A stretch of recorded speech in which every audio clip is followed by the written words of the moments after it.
Unlock powerful communication capabilities by building your custom application within the Twilio ecosystem today. First, navigate to the Twilio console and sign into your account. If you're new, complete the simple sign-up process to get started on your development journey. A fundamental part of nearly every Twilio application is a phone number from your console.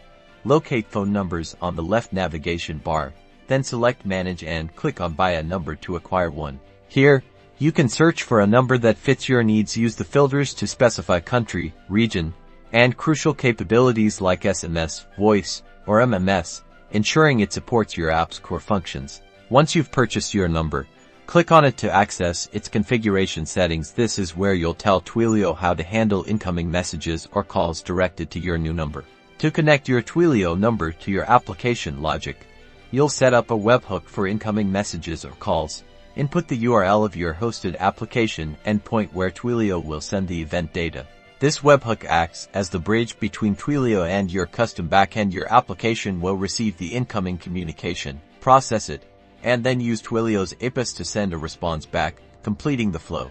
With your Twilio number expertly configured to your application's endpoint, you are now empowered to build virtually any communication solution, truly customizing how you connect with your users.